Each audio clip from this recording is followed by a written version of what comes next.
I always get the shakes before a drop. I've had the injections, of course, and hypnotic preparation, and it stands to reason that I can't really be afraid. The ship's psychiatrist has checked my brain waves and asked me silly questions while I was asleep, and he tells me that it isn't fear. It isn't anything important. It's just like the trembling of an eager racehorse in the starting gate. I couldn't say about that. I've never been a racehorse, but the fact is I'm scared silly every time. At D-30, after we had mustered in the drop room of the Roger Young, our platoon leader inspected us. He wasn't our regular platoon leader because Lieutenant Ratchak had bought it on our last drop. He was really the platoon sergeant, career ship sergeant Jalal. Jelly was a Finno-Turk from Iskander around Proxima. A swarthy little man who looked like a clerk, but I've seen him tackle two berserk privates so big he had to reach up to grab them, crack their heads together like coconuts, step back out of the way while they fell. Off duty, he wasn't bad. For a sergeant. You could even call him Jelly to his face. Not recruits, of course, but anybody who had made at least one combat drop. But right now, he was on duty. We had all each inspected our combat equipment. Look, it's your own neck, see? The acting platoon sergeant had gone over us carefully after he mustered us, and now Jelly went over us again, his face mean, his eyes missing nothing. He stopped by the man in front of me, pressed the button on his belt that gave readings on his physicals. Fallout. Oh, but Sarge, it's just a cold. The surgeon said, Jelly interrupted.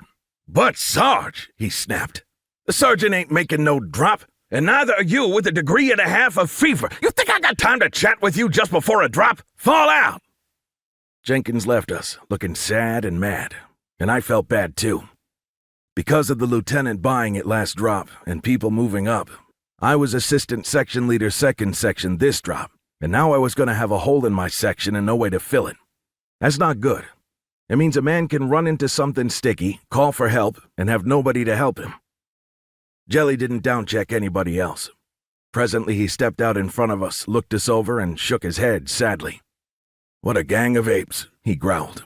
Maybe if you'd all buy it this drop, they could start over and build the kind of outfit the lieutenant expected you to be. But probably not, with the sort of recruits we get these days.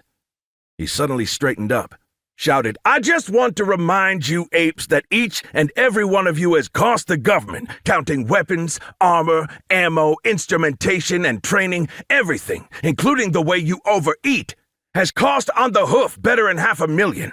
Add in the 30 cents you are actually worth, and that runs to quite a sum.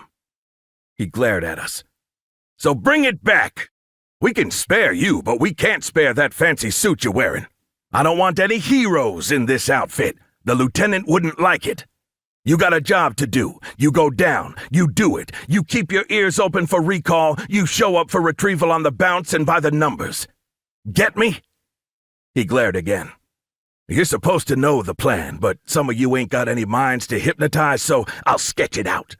You'll be dropped in 2 skirmish lines, calculated 2,000-yard intervals.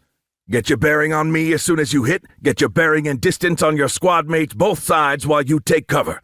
You've wasted 10 seconds already, so you smash and destroy whatever's at hand until the flankers hit dirt.